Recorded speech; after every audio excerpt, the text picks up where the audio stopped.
Bueno, Fernanda Trías, es un gran placer para mí y para la gente del Cazul tenerte tan cerca, a pesar de, bueno, de que no podías entrar al Facebook, al Zoom, perdón, pero es muy urgente para nosotros hablar de Mugre Rosa y hablar de ti, digamos, ¿no? Porque llegan muchísimas novelas escritas por mujeres, a lo largo del continente, pareciera ser que hay un boom, pero la verdad que a nosotros no nos gustan tanto todas las novelas, digamos, ¿no? Y Mugre Rosa nos pareció brillante. Y yo pienso preguntarte un montón de cosas. En principio preguntarte si eres una escritora de ciencia ficción. ¿Lo eres o no? No, no creo. Bueno, primero gracias, Mónica, gracias y gracias por la invitación y me alegro mucho estar conversando acá. Yo pienso, no, yo no me considero una, una escritora de ciencia ficción, pero sí me reservo el derecho a convertirme en una. No, en general me gusta pensar que cada libro me desafíe de alguna manera, me saque de la zona de confort en mi propia escritura, eh, me gusta experimentar. No me gusta sentir que repito fórmulas que de alguna manera o ya me funcionaron o independientemente de si fueron bien recibidas o no, para hablar de funcionar, que ya siento que de alguna manera durante el proceso de escritura del libro anterior aprendí a escribir ese libro, ¿no? Porque yo entiendo que cada libro que uno escribe sirve para aprender a escribir el libro que ya se escribió y después se vuelve a, otra vez se está A caminando empezar de sobre, cero. exacto, otra vez se está caminando sobre arena movediza. Pero, pero en general sí me gusta sentir eso, ¿no? Como que tengo que expandir los límites de mi propia escritura con ese riesgo que produce hacer algo distinto que siempre puede salir o no puede salir y meterme en la distopía así de atrevida en el sentido de que no soy una escritora del género, fue como decir, bueno, hagámoslo, ¿por qué no? Obviamente con respeto y obviamente sabiendo que bueno, que tal vez no me salía bien o me salía bien, ¿no? Pero esa era parte de la propuesta. También yo misma entregarme a la experiencia, ¿no? Durante la escritura. Eh, yo no leo mucho ciencia ficción, entonces cuando leo, empiezo a relacionar precisamente de cómo es la ciencia ficción que me llama la atención, digamos, ¿no? Por supuesto me llamó la atención la novela Blade Runner, bueno, que no se llamó Blade Runner, la de las de Philip K. Dick, digamos, ¿no? Es decir, porque pienso que hoy Blade Runner es una película de realidad, más que nada, ¿no? Fue de ciencia ficción en los 90, pero no ahora. Y pensándolo ahora, en este confinamiento, con este virus que no logramos dominar, leyendo tu novela, uno se siente, es- no sé, pero aterrorizado un poco, ¿no? Y me parece que eso es lo que tú lograbas producir en los lectores. Sí, yo creo, hay un género, me dicen, yo como no, realmente creo que no creo mucho en los géneros, ¿no? Claro, Me gusta atravesarlo y me gusta leer cosas que son inclasificables también. claro. Pero a raíz de la escritura de Mugre Rosa, yo tengo varios amigos que respeto muchísimo, que sí son expertos de género, género de la ciencia ficción, el queer, bizarro, etcétera. Hay como distintas clasificaciones que incluso a mí se me escapan, pero está esta categoría del ecoterror. Y yo, por supuesto, no la tenía en mente cuando estaba escribiendo, pero a posteriori es cuando empiezo a reflexionar sobre esas cosas, esas etiquetas. Y el tema del ecoterror me parece interesante, porque cualquier cosa que tenga que ver con algo tan bueno, inmanejable para nosotros como seres humanos, que son cosas cósmicas o ecológicas, evidentemente puede producir un terror de algo que nos sobrepasa completamente, ¿no? Eso me parece interesante. En el libro de Samantha Schweblin, Distancia de Rescate, yo pienso que ella pone ahí un pie o una pierna completa en el ecoterror, porque realmente genera un terror tremendo esa novela, ¿no? Que se lee casi como una novela de fantasmas. Y a mí me gustó mucho ese efecto, y yo sentía en Mugre Rosa también que quería que hubiese algo fantasmal, ¿no? Ujú.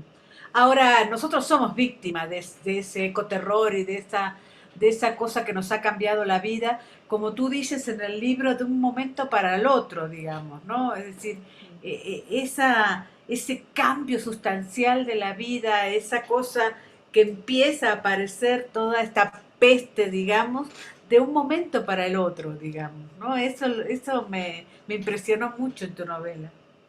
Sí, o sea, son como, de alguna manera, cuando se piensa hacia atrás, se puede ir analizando los pequeños cambios que fueron llevando a que la cosa se pusiera como se puso. Sin embargo, en el momento se vive como un cambio de un momento para el otro, como un cambio drástico y completamente inesperado, porque creo que no vamos viendo las señales.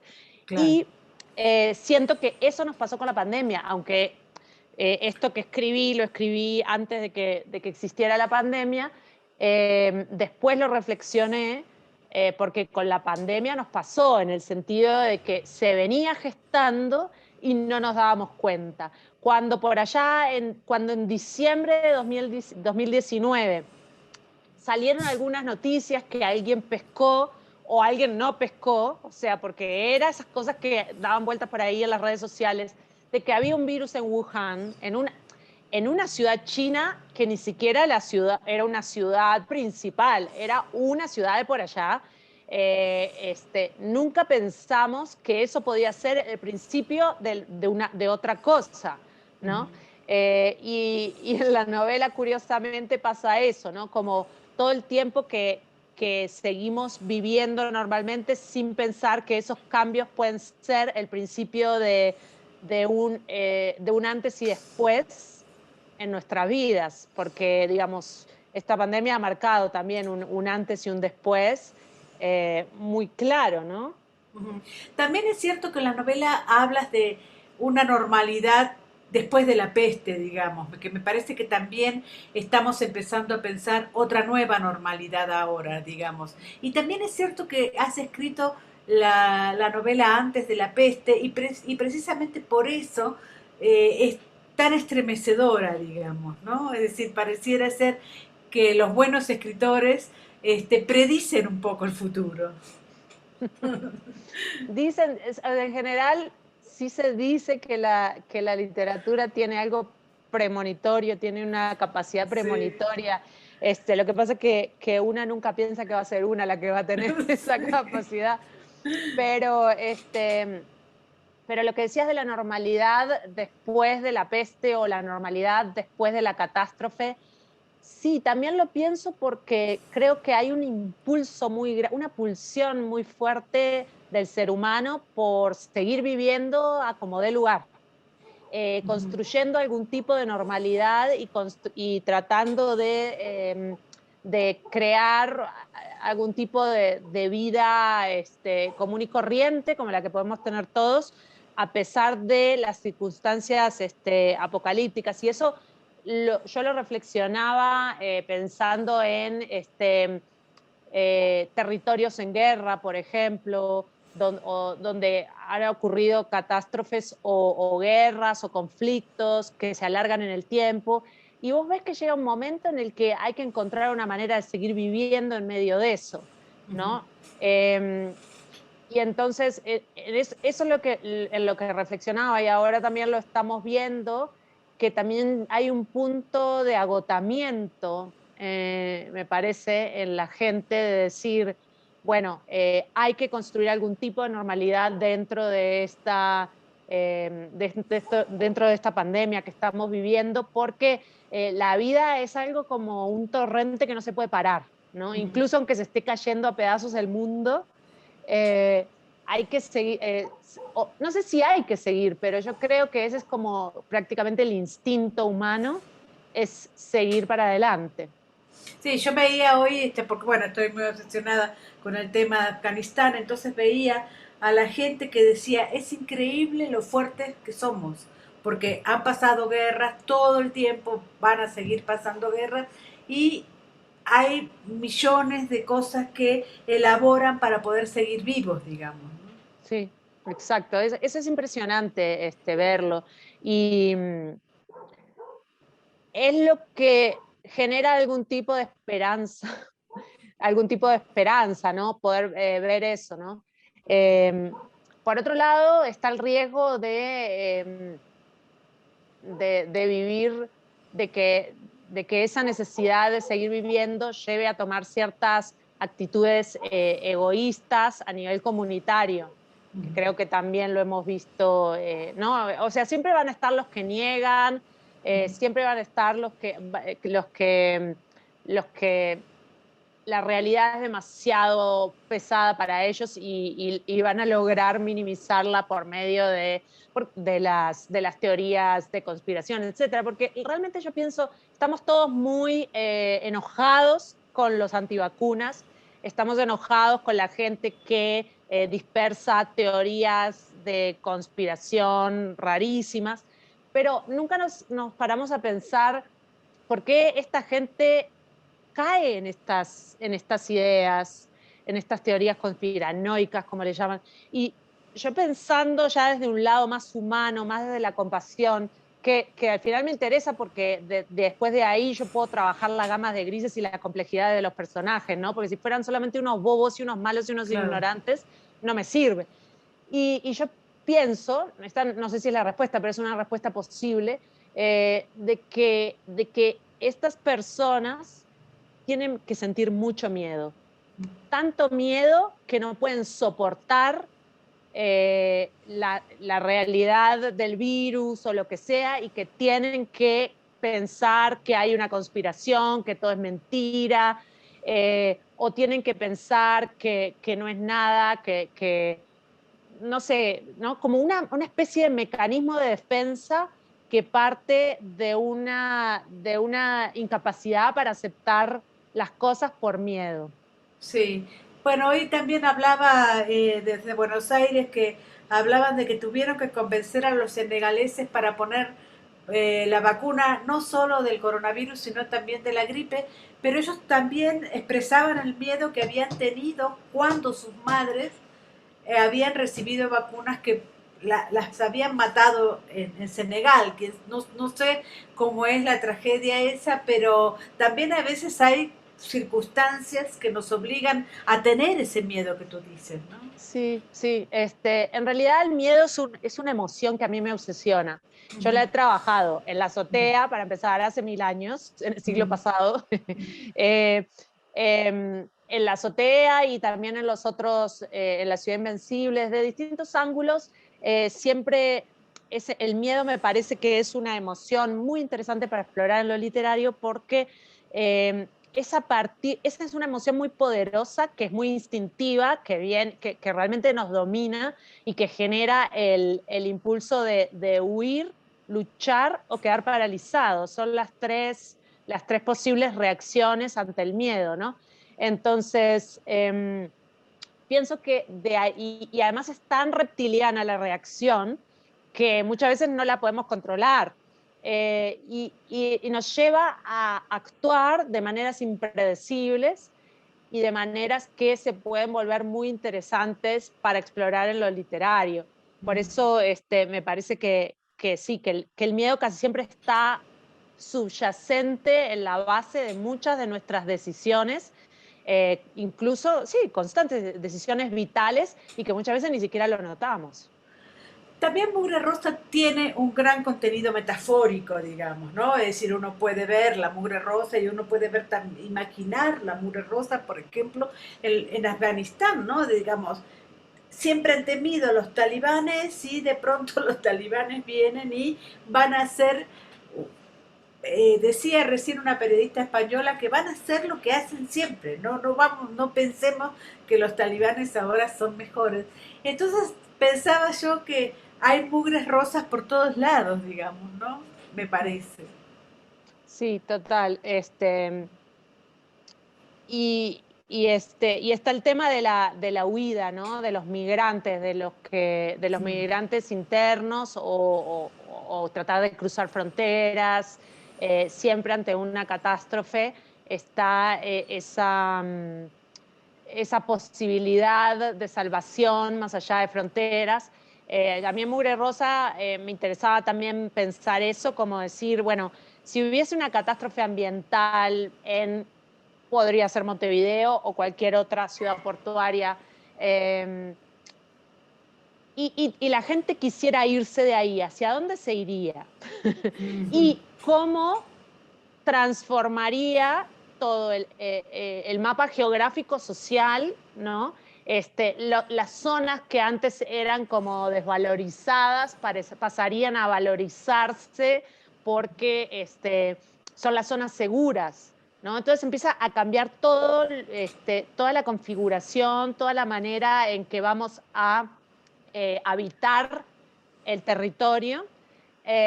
Y por supuesto también empieza a modificarse completamente la manera en que empezamos a relacionarnos unos con otros. Ahí yo creo que también se da una cosa que luego proféticamente, entre comillas, vimos en la pandemia, que es el miedo al otro, y otra vez con el miedo, pero sí, es que es bastante central, ese miedo al otro, que no sabemos quién es y que todo el mundo puede ser el portador posible del virus. Entonces, evidentemente se produce, ya íbamos en un camino así, ¿no? De miedo a la otredad, y yo creo que el virus vino a afianzarlo. Y en Mugre Rosa pasa algo así, es como que las relaciones interpersonales y las relaciones comunitarias se deterioran muchísimo porque es el sálvese quien pueda. Hay excepciones en la novela y justamente esas son los vínculos que yo quería rescatar como, en momentos con terceros desconocidos donde se producen momentos de solidaridad o de empatía que vuelven a traer lo humano a ese panorama deshumanizado que es esa atmósfera de Mugre Rosa. Frente al miedo, ¿cómo pones la codicia? Porque la codicia parece ser como uno de los valores esenciales de nuestra civilización en términos generales, digamos, ¿no? Frente al miedo, ¿qué función cumple la codicia? Porque la otra vez hablaba con Mayra Santos, una escritora puertorriqueña que hizo un libro sobre las catástrofes naturales y decía, frente a la catástrofe natural, todos somos iguales. No importa si uno es médico, si el otro es millonario, si falta agua para todos. Si Total. se cayó la casa, se cayó para todos. A la larga, pero Sí. hasta el último momento los que tienen los medios y los que tienen el dinero son los que van a sobrevivir más tiempo, digámoslo así. A la larga va a ser, no hay para dónde correr. Pero mientras tanto siempre lo hay. Y entonces ahí en Mugre Rosa hay un momento donde la narradora dice, donde alguien dice que algo así como que todos estamos en la misma situación y ella dice, no, están los que siempre tienen cómo arreglarse, ¿no?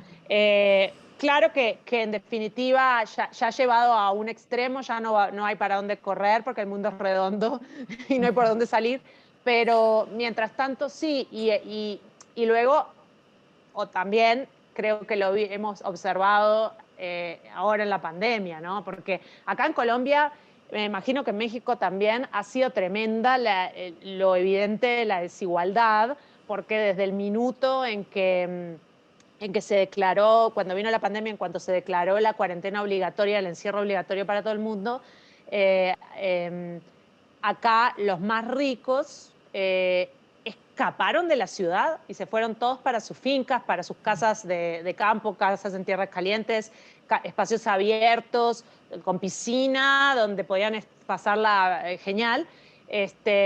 Mientras luego estábamos los que estuvimos encerrados en apartamentos pequeños, digamos, clase media, y después estuvieron la otra mitad de la población, literalmente, que ni siquiera podía estar encerrada, tenía que salir a como de lugar porque viven del jornal y tenían que salir a conseguir su jornal.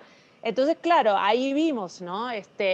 Muy distinto panorama para todo el mundo y entonces también muy fácil desde nuestras posiciones de yo trabajo por Zoom y recibo un sueldo o yo me voy a mi finca y me tomo unas vacaciones inesperadas de 5 meses, muy fácil desde ahí juzgar las políticas públicas y decir, no, hay que encerrarse, hay que aislarse, cuando otras personas no pueden elegir entre la salud y la vida, ¿no? No pueden elegir porque de todas maneras no era sostenible que estuvieran encerrados pues no tenían que comer. Entonces ha sido evidente que los que tienen y los que tenemos vivimos una pandemia, mientras que los otros viven otra pandemia y también necesitan de alguna manera, a través de su discurso, convencerse de que tampoco es tan grave, porque si no salir ahí a la calle a sobrevivir pensando que el virus mortal, no sé qué, no, es que no podés, tenés que minimizarlo de alguna manera para poder seguir viviendo. No voy a contar la novela, pero sí también pones en la novela esta cosa de vivir en torno al virus, sí, o en torno a esta mugre rosa, y al mismo tiempo como cierto experimento de estar sometido a la peste. No sé si me explico bien, digamos, ¿no? Es decir, hay miradas que tú pones en los afectados, en la gente muy afectada, y pones como una especie de experimento a partir de la peste. ¿Es un poco así? Eh, Siento que de alguna manera la protagonista está en, en un espacio de privilegio del que acabamos de hablar, por ejemplo, en el Sí. sentido de que ella tiene su apartamento, su lugar de refugio donde aislarse del mundo exterior hostil y tóxico y sí, contaminado. Por otro lado, tiene ese medio de subsistencia que se encontró, que le permite estar tranquila, pero como vos misma decías, llega un punto en que la comida empieza a escasear tanto que ya ni ella puede estar tranquila porque ya no hay y no hay. Y ella está en ese estado, en un extraño estado que parece como apático, de una apatía en la que ella está ahí como una observadora de todo esto, casi como si estuviera un poquito por fuera, ¿no? Observando todo esto y en lugar de escapar. Y yo pensaba yo pensaba, por ejemplo, en los casos que Alexievich, Svetlana Alexievich recoge en Voces de Chernobyl. Impresionante ese libro y impresionante esos testimonios de esas personas que algunos eran viejitos, que no se querían ir de ese pueblo absolutamente tomado por la radiación, eh, porque a dónde se iban a ir. E incluso hay testimonios, porque los reevacuaban para las ciudades, pero luego incluso hay testimonios de algunos que se fueron, que los llevaban a la gran ciudad y los ponían ahí en un lugar y quedaban tan desubicados porque eran campesinos y digamos, su identidad estaba unida a lo que hacían en el pueblo, que incluso luego decían, ¿para qué me habré ido? O sea, me hubiese quedado allá. Entonces, esa especie de derecho también a no salvarte, a no querer salvarte, porque tal vez no sea para algunas personas, tal vez es más importante otra cosa y no el salvarse, o sea, la vida pensada en años, ¿no? En cuánto tiempo le queda de vida. Entonces yo pensaba, esta mujer está como un alma en pena, dando vuelta por este puerto completamente inundado de niebla, empantanado, y como un alma en pena, como una doliente, como procesando un pasado, ¿no? Y a su vez como observando un presente que parece que no le pertenece, que parece que lo ve como si fuera casi un sueño, ¿no? Pero obviamente también está ahí y ve otras personas que o porque no pueden o porque no quieren deciden permanecer y que esa decisión tiene que ser valiosa y tiene que ser respetable, no solo respetada, sino respetable. Svetlana Alexievich fue una influencia para ti, entonces. Yo leí ese libro, me acuerdo, cuando estaba a principios de 2018, cuando estaba en una residencia, una beca en Madrid, donde me dediqué a escribir. Realmente yo tenía apuntes y tenía la novela en la cabeza, pero recién a comienzos de 2018 me senté a escribirla propiamente dicho y me acuerdo que yo leí ese libro, que yo me llevé ese libro, que me impresionó mucho. Y que sí, que también otra de las cosas que me acuerdo que me impactó del libro y que me sirvió fue lo mismo que te decía, ¿no? Cómo dentro de ese lugar totalmente horripilante y tóxico había niños jugando en el campo, en el jardín, en un patio, y era como, bueno, ¿no? O sea, todo eso estaba conviviendo, la muerte más espantosa con ese impulso vital de los niños o de los animales, bueno, los animales que también de alguna huían o desaparecieron de la zona contaminada de Chernobyl. Esas cosas yo las tenía en la cabeza y las usé, las volqué ahí. Ujú. Una de las cosas que, bueno, fuera del tema, es tu prosa, ¿no? Vamos a decir, es una prosa encantadora, me fascinó. ¿Cómo fue que encontraste la voz de esta novela? Eso, muchas gracias primero, Mónica. Eso fue una búsqueda, pues hay que ir dando con el tono, hay que ir buscando el tono. Eh, está íntimamente ligado a la construcción de personajes y a la construcción de este personaje, de esta narradora en particular. Y a mí me llevó, como te decía, bastante tiempo irlo sintiendo el tono en la cabeza y en algunas notas. Por lo menos debo haber estado un año con eso, ¿no? Y a mí me gusta mucho una cosa que decía Eve Uart, escritora argentina, que a ella le gustaba dejar que sus personajes pastaran en su cabeza durante un tiempo. Entonces yo me los imaginaba así como vacas pastando, me encanta la imagen. Y yo tengo una sensación similar, pero yo utilizo una metáfora culinaria y digo macerándose, Ujú, ¿no? claro. Durante bastante tiempo yo tenía la narradora ahí y yo la escuchaba. A partir yo trabajo bastante con el oído, y escucho la voz de cómo hablan los personajes, etcétera, y voy escribiendo cosas, voy anotando. Y luego, cuando ya me senté, entonces yo ya tenía más una sensación ya sabía más o menos cómo hablaba esta narradora, pero igual le seguí trabajando a la parte de cómo yo lo que quería era que se sintiera una especie de densidad en la atmósfera, que el lenguaje transmitiera esa misma sensación que, que describía, digamos, ¿no? Como que el lenguaje tratara de construir esa sensación de neblina, de eso vaporoso, de eso gris que camufla todos los colores y que ya se vuelve todo como indistinto. Y entonces para eso trabajarlo mucho, reescribirlo mucho, darle muchas vueltas, leerlo mucho en voz alta para ver si lograba atrapar algo de eso para transmitirlo con el lenguaje. Entonces, sí, la verdad que fue bastante, ese era el desafío, eso es lo que yo me planteaba. Después iba a ver si lo lograba o no lo lograba. Ahora, bueno, no sé cómo será la literatura uruguaya, pero sé más o menos cómo son los uruguayos, creo yo saberlo, digamos, ¿no?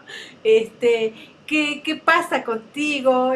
Naciste en Uruguay, ahora vives en Colombia, me dice que pasaste por Madrid. ¿Cómo? Cuéntame un poquito tu historia. Yo no sé cómo son los uruguayos, bueno. Em, yo, sí, yo lo que pasa es que soy una uruguaya atípica en el Ajá. sentido de que ya me he vuelto apátrida casi porque yo me fui de Uruguay a comienzos de 2005. Ujú. Entonces ya hace 16 años que me fui. Era Eh, jovencita en esa sí, y época. Ujú. empecé un periplo porque yo primero me fui con una beca y me fui de una manera, me fui con una beca de la UNESCO para escritores y me fui a Francia. Pero yo no me imaginaba que me iba para no volver, por supuesto, ¿no? O sea, yo siempre lo que he tenido es esa apertura a que la vida me lleve por un desvío inimaginable y que tal vez ni vuelva. Eso me pasó con Buenos Aires, porque yo viví 2 años en Buenos Aires y yo estaba enamorada de esa ciudad, pero luego, porque me gané una beca para irme a estudiar a Estados Unidos, me fui. Pero siempre con la idea de que yo volvía a Buenos Aires. O sea, creo que nadie me podía sacar de la cabeza que yo tras 2 años de terminar la maestría me volvía para Buenos Aires. Y cuando termino la maestría, y efectivamente estaba en ese trayecto hacia el sur, digamos, me invitaron acá a Bogotá, a la Feria del Libro de Bogotá, y me vine. Eso fue a comienzos de 2015 y nunca me fui. Me quedé acá. Y yo vine por un mes y ya van 6 años. Y en ese sentido, por eso digo que he hecho un camino extraño, porque ¿qué pasa? Ahora, cuando voy a Uruguay, me siento muy extranjera en Uruguay. Pero por supuesto, acá en Colombia, como mi acento es muy distinto, soy supremamente extranjera acá, pero también soy extranjera allá. Entonces, ese ser extranjero en todas partes me ha marcado mucho y ha marcado mi escritura, que empezó con la azotea mucho más uruguaya y que luego fue cambiando porque se fue mezclando con muchas tradiciones, con otras cosas que tienen que ver con eso de la identidad, del ser extranjero, del no pertenecer a ninguna parte, etcétera. Y luego de escribir bastante sobre eso, que me obsesionaba ese tema, ¿no? Volví a Uruguay con la imaginación, a Montevideo más bien. Bueno, y a Uruguay también porque está toda la parte de los recuerdos de infancia que son en las playas. Volví con Mugre Rosa a mi ciudad. Yo necesitaba volver a Montevideo con la imaginación, a recorrer las calles, y muchas de esas calles que yo construyo en Mugre Rosa son Montevideo, pero son otro Montevideo, otra Montevideo. Es la Montevideo de los años 80, de cuando yo era niña, porque ese es el recuerdo que tengo más marcado. Cuando yo vuelvo a Montevideo, cada vez que voy y visito, me encuentro con que nada que ver, que esa no es la ciudad, pero en mi imaginario, en mi mente, en mi nostalgia, quedó como de otra época la ciudad. Yo digo que sé cómo son los uruguayos porque después de escuchar tanto a Jaime Rosa, Eduardo Mateo y a todos esos me parece que sé cómo son, pero hay como ciertas características que tienen que ver con la melancolía, que tienen que ver con ese silencio que los argentinos por otro lado no somos nada afectos al silencio, digamos, ustedes tienen una relación con el silencio que es maravillosa. ¿Crees que la tienes así en tu literatura más allá de sentirte extranjera? Sí, un poco. Siento que se ha dado una mezcla un poco particular, específica, pero yo sí siento eh, el tema de la nostalgia. Eh, Cuando me pongo a analizar, tengo muchas escenas donde los personajes no dicen nada, o sea, están juntos, pero están juntos en silencio, están juntos diciendo muy poquito. ¿No? Y una cierta cosa con una morosidad, puede ser, con una cierta morosidad, Y ojo que a mí me encanta la tradición literaria uruguaya. Por favor. Eso sí me gusta y la verdad es que, Desde bueno, Onetti hasta, exacto. O por sea, favor. Onetti fue otro de los referentes que yo tenía en la cabeza al escribir Mugre Rosa porque yo no podía obviar el hecho de que soy uruguaya y de que estaba escribiendo una ciudad sin nombre, también portuaria, ¿no? Y que bebe de esa tradición de la Santa María de Onetti, porque es una ciudad que es Montevideo, pero no es, y que tiene cosas como muy provincianas, ¿no? Entonces tenía bastante presente, obviamente tenía muy presente Onetti, y también sus atmósferas, ¿no? Sus atmósferas de esa lentitud, de esa... Pero también me gusta mucho Juan José Saer, que tiene Claro. eso mucho y que me encanta. Y de hecho en El Limonero Real yo lo repasé porque hay muchas escenas de niebla en la isla y son una cosa maravillosa. O sea, yo pienso a veces que sí, a ver, se puede pasar uno toda la vida releyendo ese libro y sigue aprendiendo a escribir solo de releer ese libro. Es cierto. Y son los famosos escritores rioplatenses también, que habla Sí, Piglia, digamos, ¿no? sí, No, no podríamos decir si son de esta nacionalidad o de la otra, digamos, ¿no? claro. También es cierto que Montevideo y Uruguay mismo es una cuna de grandes poetas y grandes poetas femeninas, ¿no? Sí, tenemos unas poetas increíbles y yo nunca he escrito poesía, pero reivindico muchísimo la poesía de la prosa, o sea que la prosa debe tener, no solo que puede tener, para mí debe tener Claro. eh, una música, una poesía, y sí siento que muchas veces eso no lo encuentro en algunas prosas contemporáneas y pienso que puede tener que ver con el hecho de que muchos narradores no leen poesía, Sí, sobre ¿no? todo las cacofonías que aparecen en las novelas, ¿no? Con muchas cosas de Sí, sonoridad, sí, que sí, la poesía te lo enseña. Yo claro, pienso que exacto. habría que leer poesía a diario, porque la poesía, incluso, es más, diría que leída en voz alta, porque te ayuda a entrenar el oído, te ayuda, te enseña a escribir. Entonces a mí me parece importante y yo en Mugre Rosa me lancé a decir, bueno, a ver, sí, no soy poeta, pero voy a tratar de, sí, de ensanchar un poco ¿no? las posibilidades de de la narración y meterle un poco de vuelo poético hasta, ¿no? Hasta donde yo pueda. Claro. Ahora, ¿qué piensas de las mujeres que escriben hoy, digamos, ¿no? A pesar de que yo creo que las mujeres escriben siempre, digamos, no creo que Sí. sea una cosa de hoy. Lo que sí es cierto es que hoy se difunde un poco más. Sí, sí, sí. Yo pienso que, bueno, yo soy muy crítica justo ahora, mañana, mañana viernes tengo una mesa acá en la Filbo que es sobre este tema. Si el tema del boom de la literatura escrita por mujeres, yo soy crítica del fenómeno, pero sobre todo soy crítica de la palabra para denominar el supuesto fenómeno. Pienso que podemos, si hay un auge, hay que buscarle otra palabra que no sea boom, porque boom está asociada, yo la asocio y creo que todos las asociamos a ese fenómeno absolutamente masculino, que fue un fenómeno editorial completamente masculino, eurocéntrico, o sea que fue desde España, fue desde la mirada española para acá, que tampoco queremos eso nosotros, ¿no? Que nos digan desde España quiénes son los buenos escritores latinoamericanos. Eh, y por otro lado, sí, el fenómeno editorial masculino que invisibilizó a las autoras del momento, ¿no? Como Maribel Moreno acá en Colombia, como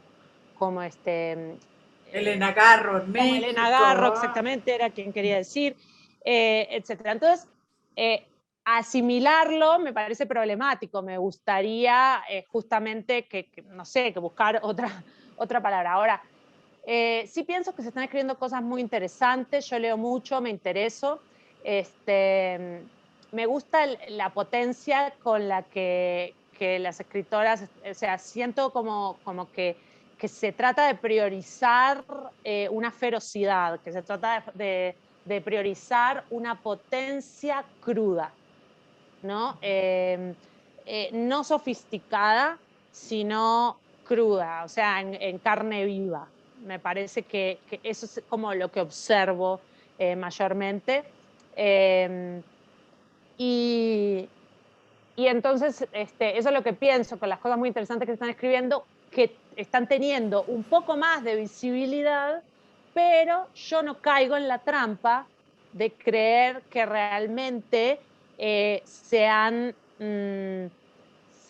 anulado las diferencias al acceso que entre escritores hombres y escritoras mujeres. Es decir, pienso que hay más visibilidad, que hay un cierto reconocimiento de estima, como le llaman los franceses, como succès d'estime, ¿no?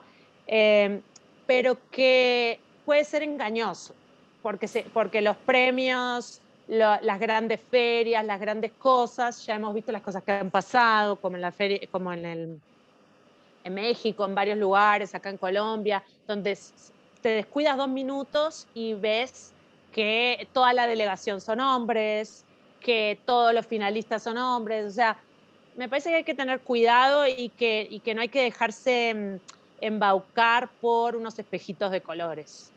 Sí, por otro lado también el tema del mercado, que como dice la gran escritora Ariana Harwick, somete también a la intelectual, digamos, ¿no? Es decir, por un lado es esta moda y por otro escribir lo que yo quiero que escribas también, ¿no? Sí, pues eso justamente, por eso te digo que no hay que dejarse vender espejitos de colores. Seguimos siendo periféricas o marginales, y justamente, es más, me parece que incluso para algo está bueno, y para lo que está bueno es para esto, para decir, ya que voy a ser marginal, me voy a dedicar a Ah, defender mi libertad y sí, mi espacio de libertad, que es la escritura, que yo escribo lo que se me da la gana, de la manera que se me da la gana y sobre lo que se me da la gana, porque igual esto no es un fenómeno de masas, esto no se vive de esto, no nada. Por eso siempre me parece importante mantener esa lucidez, porque sería hasta chistoso ceder a presiones del mercado cuando realmente no importa. Pero ceder presiones del mercado también tiene que ver con ciertos temas, porque ¿por qué las mujeres tenemos que escribir sobre ciertos temas? Son los temas que se espera sobre los que escribamos, y también un cierto estilo, que a veces me parece que puede llegar a ser, que algunas escritoras lo hacen, se nota que es muy honesto, pero después también en otros momentos se puede sentir impostado. No se necesita ser cruel, no se necesita ser extremadamente truculenta. No tengo por qué ser eso para ser una de las escritoras del momento. No tengo que buscar lo explícito, lo tremebundo, lo macabro. O sea, tengo que hacer. Al final todo es si está bueno o no está bueno. O sea, no, o sea solo hay dos tipos de libros, los buenos y los que no están buenos. van las últimas tres preguntas. La primera es cómo te sientes con este tema de Penguin Random House, con el mapa de letras, esta cosa de ir presentándote en diferentes países, y yo estoy muy contenta de que hayas llegado aquí y de que todos podamos leer Tu Mugre Rosa. Contenta por el acceso, ¿no? Por la posibilidad, la oportunidad de que haya lectores de países donde antes era imposible, que sí puedan llegar al libro. Entonces, por ejemplo, no sé, en Perú, por decirte, que es uno de los países del mapa de lenguas, no se ha publicado ningún libro mío, y ahora se va a poder conseguir este. Entonces, eso me alegra. De todas maneras, se tiene que dar una serie de cosas, ¿no? Porque el libro puede estar, pero luego, si no lo leen desde adentro del país y no le cuentan a los lectores, los críticos, sí, quienes sean que se encargan de hacer de hacerles saber a los lectores que el libro existe, igual el libro no va a circular. Entonces, es un trabajo, el tema editorial es un trabajo en equipo, ¿no? Se necesita que funcionen muchas pequeñas partes para que realmente el libro llegue a los lectores. Pero yo sí siento que está llegando, porque a mí me llegan comentarios de lectores que antes no me llegaban, de países como México, de Chile, de Argentina, que antes me llevaba mucho menos. Entonces estoy notando la diferencia y me alegra un montón esto que está intentando hacer el mapa de lenguas, que es romper fronteras y llevar autores de todos los países de Latinoamérica y de España a todos los demás, ¿no? Porque antes esto se supone que es un mismo continente, etcétera, pero los libros no circulaban. ¿Cómo es Colombia para ti, Colombia, Fernanda? Colombia es un país, no, pues muy generoso conmigo ha sido, la verdad. Y a mí me sedujo por la diversidad, que es una cosa que obviamente en México también hay mucho y que en Uruguay hay poco. Entonces, como buena, como nacional de un país pequeño y bastante homogéneo, o muy homogéneo, a mí me seduce mucho la diversidad. La diversidad siempre viene de la mano de enormes conflictos. Entonces es inevitable que sea un país muy conflictivo, porque hay contrastes enormes, campo y ciudad, selva, bueno, toda la violencia, porque también hay contrastes hay mucha pobreza, hay unas inequidades tremendas. El tráfico, por otro lado. Hay una cantidad de gente abrumadora, ¿no? Pero todo eso, y bueno, y también hay diversidad de las frutas, cada región tiene unos alimentos distintos, tiene una cultura distinta. Es algo que en México también es así. Entonces, y a mí eso me parece muy seductor porque me alimenta en todos los sentidos y nunca me aburro. Siempre sigo descubriendo cosas y además que me queda muchísimo por descubrir. Bueno, muchísimas gracias por la entrevista. Eres muy linda también. Y nada, la última es preguntarte si aparecerá otro libro pronto, cómo te mueves con respecto a eso. Yo soy lenta, no sé de publicar muy rápido. Estoy trabajando, estoy escribiendo, estoy con otra cosa que empecé a desarrollar en pandemia, pero todavía le falta, quién sabe cuándo estará lista como para mandarla al horno, ¿no? Todavía está en preparación. Perfecto, seguiremos disfrutando tu mugre rosa y muchísimas gracias por participar. Un Gracias, abrazo. Mónica, un abrazo grande.